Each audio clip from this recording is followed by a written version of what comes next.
I know Reddit lights up when schemers trip over their own lies, so here's my humble offering.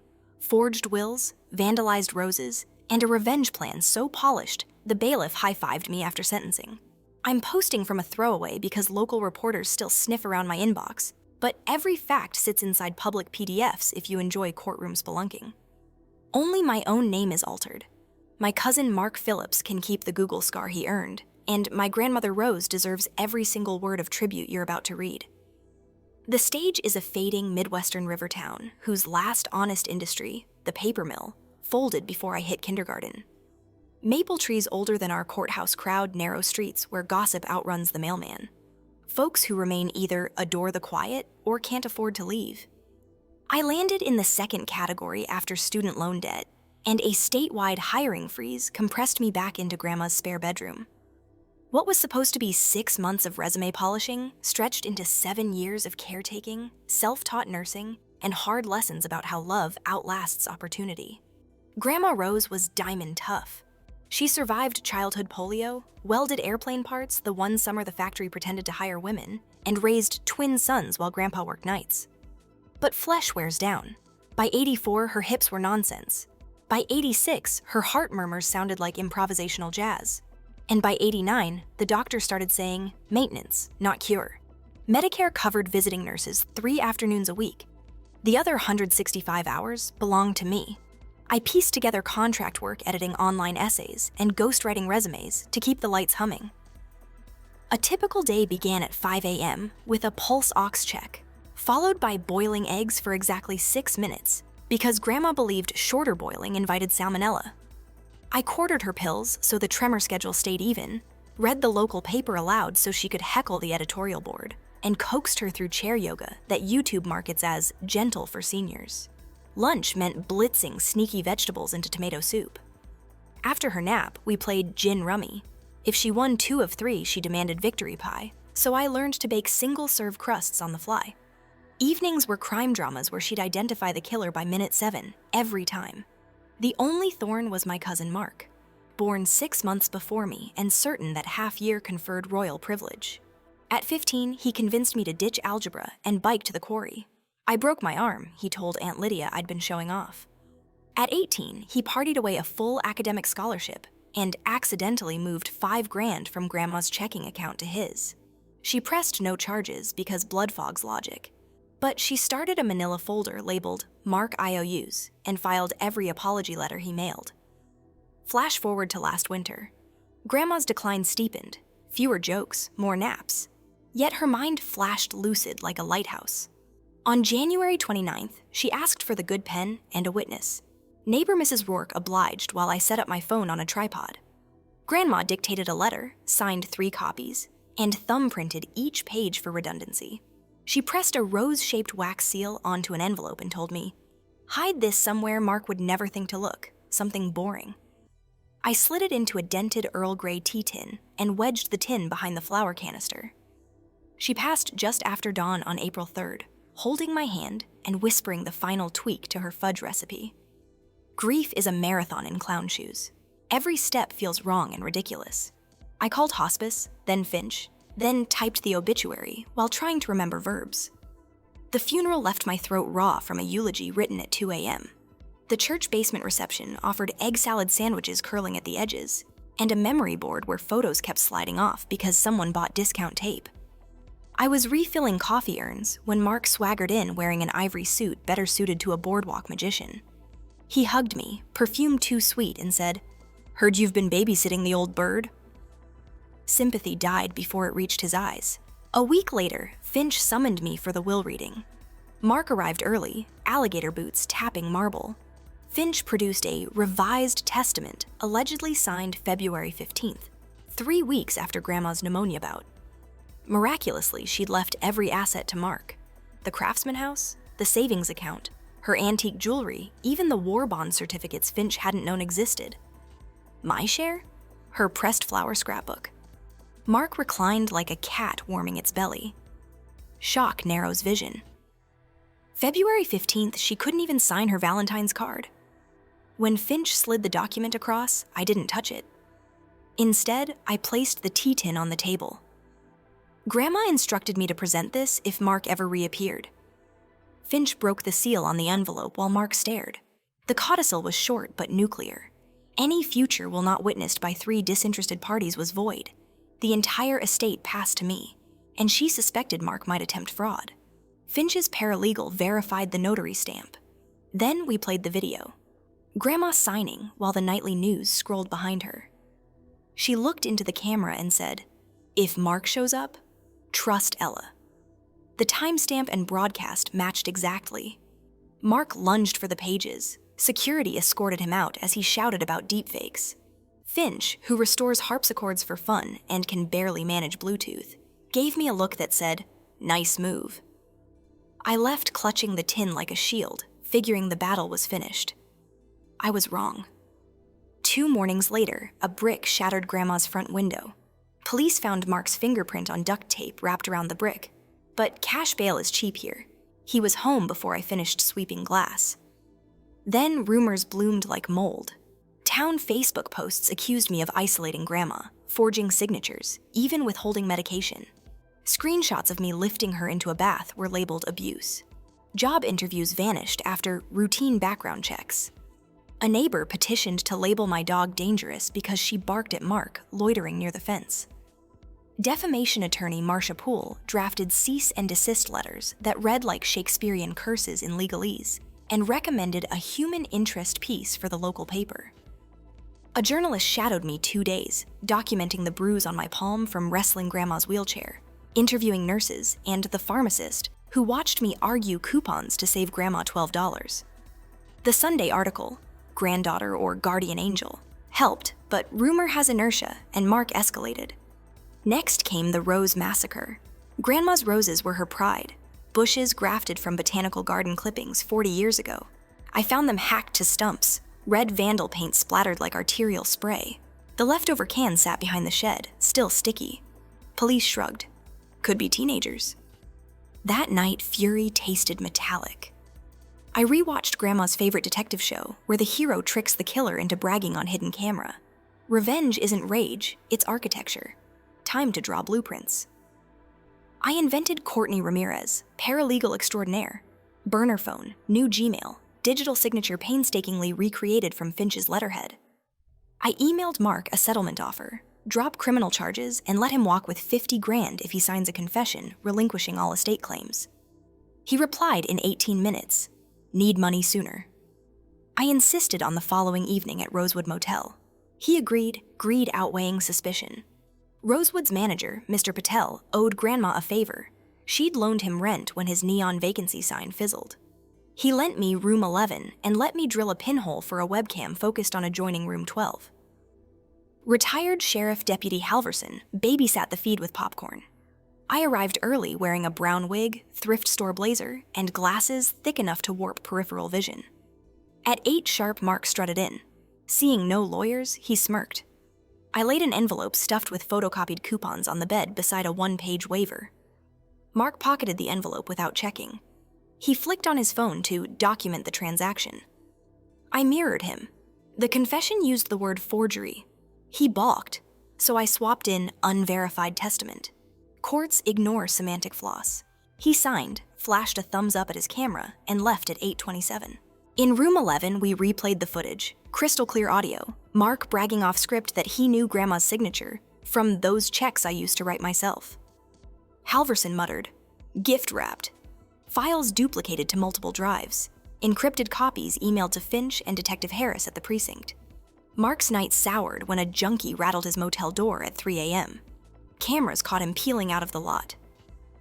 By 7, Harris had the warrant. Arrest happened outside a payday loan shop where Mark, envelope of Monopoly bills finally opened, demanded to exchange them as rare misprints. Discovery unearthed gems, voice memos on Mark's burner rehearsing fake affectionate anecdotes about Grandma. One ended, "Cry here, mention her apple pie." Confronted, Mark's attorney grabbed a plea, guilty to forgery, burglary, vandalism, and defamation. 4 years state prison, restitution, and permanent surrender of any estate claim. He signed faster than he'd signed the confession. Restitution totaled $94,762. Window, roses, jewelry, recovered, lost wages, and the defamation damages. Ms. Poole tallied like an accountant wielding a broadsword. The judge asked whether I wanted to speak. I said, "The family tree isn't dead, one branch just rotted." The bailiff grinned wide enough to show molars. With probate closed, I refinanced the roof, rewired the house, and turned the basement into a micro-bakery that sells exactly 12 lemon bars every Saturday in Grandma's honor. The waiting list is 2 months. Half the profits endow a nursing scholarship at the community college under her maiden and married names because she loved formality in academia. The high school art club painted a mural on the garage, rosebud cracking concrete, tendrils curling around scales tipped toward the flower. They used the same shade of red Mark splashed on the roses. Kids take selfies daily. I posted a time-lapse set to Grandma's recording of Mary Oliver's Wild Geese. It hit 30,000 views in a week. Cleaning a life measured in 91 years turned the house into an archaeological dig. I found ration coupons, a ticket stub from a Johnny Cash concert she'd attended alone, and a letter to Mark she'd never mailed that began, "I raised you to be kind, not clever." I keep that letter beside the tea tin. I also paid an artisan to melt her broken cameo brooch and recast it as a fountain pen nib. I signed the bakery incorporation papers with that nib dipped in rose-scented ink. Therapy helped channel the leftover adrenaline. The counselor asked me to personify my anger. I imagined an over-caffeinated crow clutching shiny grudges. Rituals work. On sleepless nights, I brew decaf Earl Grey, light a cinnamon candle, read one IOU from Mark's folder aloud, then shred it. At this pace, the folder will last 40-odd years, which seems poetic. Curious what happened to Aunt Lydia? She resurfaced demanding her portion. Finch presented ledger sheets of money Grandma had loaned Mark. Subtracting it from Lydia's hypothetical share made the number negative. Lydia threatened to sue, consulted a lawyer who understood arithmetic, and evaporated. Prison visitation happened because unfinished business buzzes like a trapped wasp. The visitor room smelled of disinfectant and stalled futures. Mark, denim the color of surrender, lifted the handset. "If you're here to gloat, get in line." I replied, "Gloating means joy at your pain. I'm here so the last time you see me is through glass." He tried small talk about the bakery. I let silence answer. Before leaving, I said, "Grandma forgave you twice. She asked me to try once. You spent that chance when you touched her roses." He watched me walk away with eyes like burnt matches. I'm told he folds laundry in the prison medical wing. Irony, since he ignored Grandma's needs. Parole fees will funnel into restitution. If the state sends 50 cents a month until I die, I'll frame each check as bathroom art, a comic strip of choices. These days, the house no longer creaks like a convalescent. New wiring hums, the roof doesn't leak, and Grandma's bedroom is a community lending library decorated with her quilts. One bulletin board note says, "Your grandma's advice stopped me pawning my dad's guitar." Another says, "Tell Rose thanks for the almond extract secret." I sometimes stand in the doorway and imagine Grandma inspecting the shelves, patting books like produce, satisfied her home still serves strangers.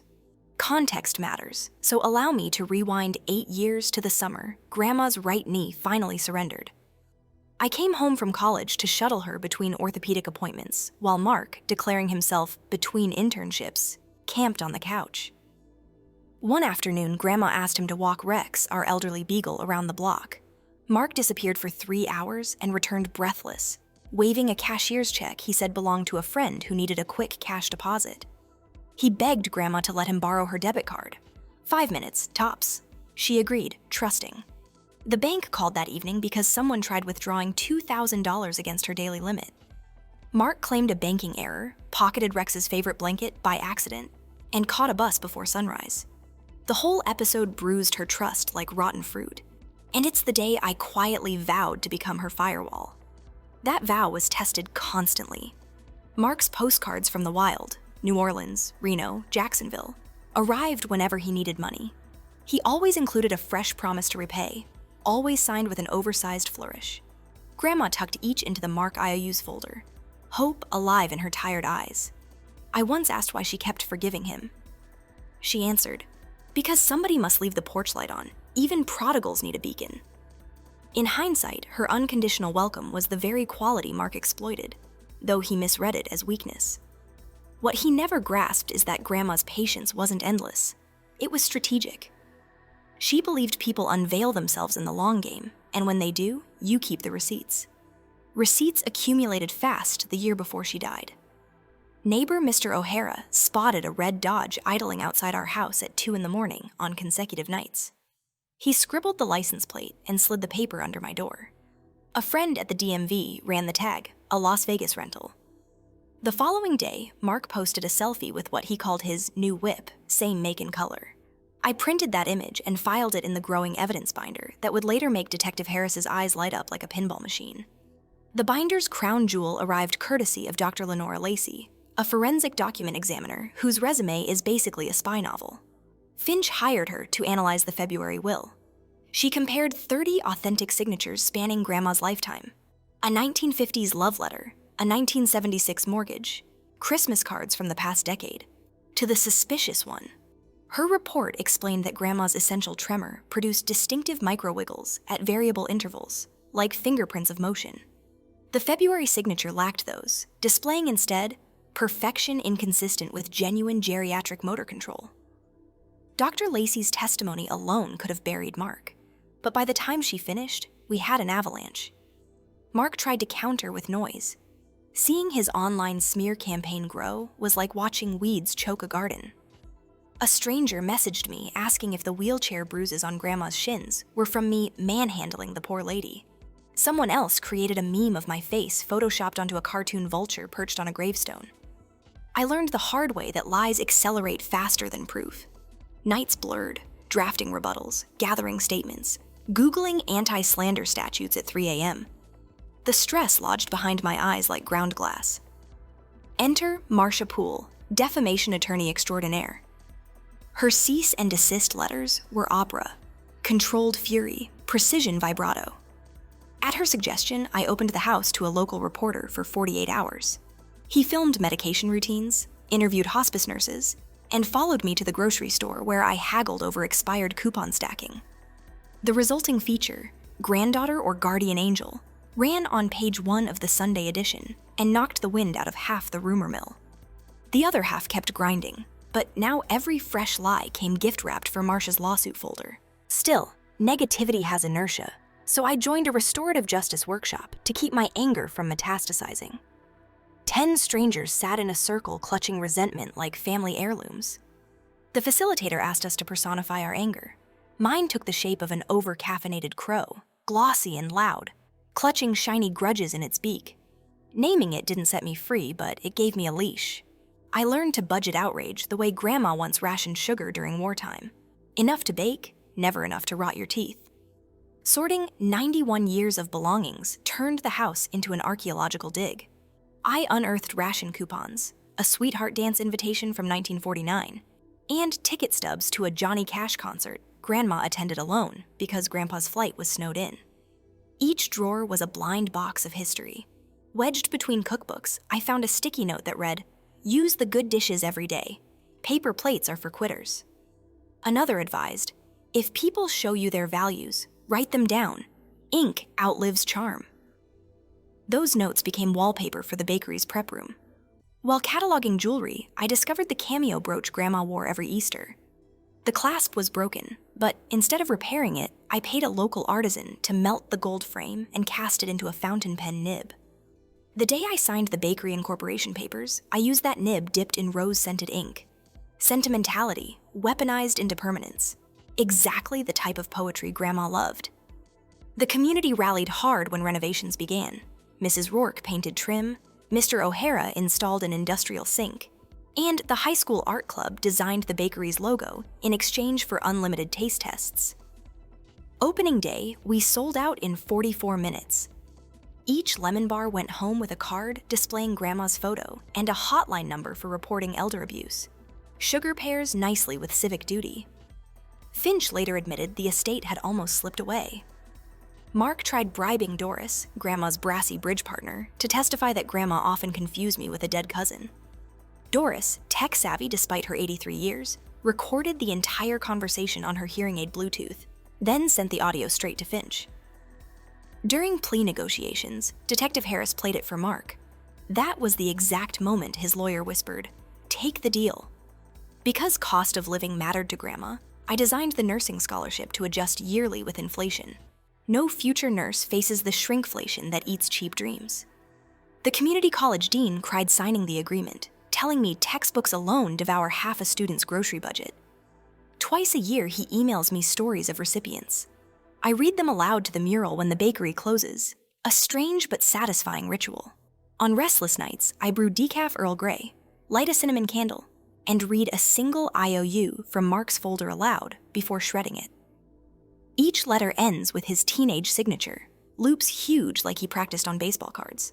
At one page a night, the folder will last 4 decades, a slow-release vitamin of closure. Curiosity about Aunt Lydia pops up often. She resurfaced midway through probate demanding her portion. Finch produced a spreadsheet of every loan Grandma extended to Mark, adjusted for inflation and unpaid interest. Subtracting that from what would have been Lydia's share produced a negative number. She threatened to sue, consulted a lawyer who could do arithmetic, and disappeared again, leaving behind only an angry Facebook post that nobody shared. Dating after a saga like this feels like stepping onto ice. You watched Crack last winter. Trust is fragile. Still, the journalist who covered the hospice angle asked me to coffee. Conversation drifted from investigative horror stories to the psychology of comfort food. When he walked me home, he paused at the mural, traced a painted thorn, and said, "Art that hurts on purpose heals on accident." I haven't decided where that leads, but for the first time in years, the possibility doesn't scare me.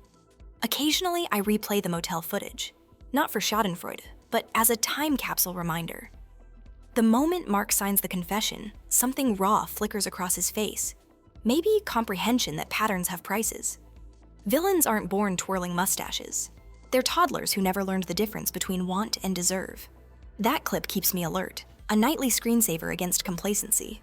Detective Harris recently told me Mark spends prison shifts folding laundry in the medical wing. The irony writes itself. He ignored Grandma's care. Now he sanitizes sheets for strangers her age. When he's released, the restitution ledger will await him like a persistent ghost. If checks arrive at 50 cents a month, I'll frame them sequentially in the bathroom, a chronological comic strip titled Compound Interest. And yes, for everyone who keeps messaging, the fudge recipe lives. Marshmallow creme, unsalted butter, dark chocolate chips, and exactly 1 teaspoon of instant coffee. I've shared it publicly now, so nobody mistakes secrecy for leverage. Some debts are better settled in sweetness. It's late as I finish typing this. Bakery ovens cooling behind me, the street outside silvered by the courthouse lamps. The town is already forgetting the scandal. New gossip replaced it weeks ago. But digital ink endures. If any caregiver reading this feels the ground shift beneath them, remember that documentation is ballast. Keep trustworthy allies, keep redundant copies, and keep faith that persistence outperforms scheming in the long game. I'm living proof a single dented tea tin can outweigh a decade of manipulation. Tomorrow, I'll wake before dawn, sift flour, and greet the kids lining up for lemon bars. Justice, it turns out, pairs beautifully with powdered sugar. So raise a fork if you ever reach my bakery. The crust is flaky, the filling bright, and the triumph unmistakable. A year to the day after the sentencing, I hosted a memorial game of gin rummy in the bakery lounge. We pushed 3 tables together, set out mismatched teacups, and invited anyone whose life Grandma had touched. Nurses, neighbors, bridge partners, even the notary whose seal saved the estate. Between rounds, we read aloud snippets from her travel journals, entries full of roadside diner reviews and doodles of flowers she hoped to plant. We used her worn deck of cards. The backs are so faded you can almost see through the hearts. At the final hand, I deliberately let Mrs. Rourke win, and when she slapped down the Queen of Spades, she shouted, "For Rose!" Everyone clapped. Powdered sugar puffed into the air like applause you could taste. And for one golden moment, the town felt lighter than it had in years. I locked the bakery that night, feeling certain that legacy is simply love with receipts. Before logging off, I opened the tea tin one more time. The wax seal is cracked now, but the paper still smells faintly of bergamot. Inside, tucked behind Grandma's letter, rests the motel room key card. I keep it to remind myself that courage happens in tiny rooms, under buzzing fluorescent lights, long before it reaches a courtroom. If you're waiting for perfect timing, remember bravery usually arrives looking ordinary and tired.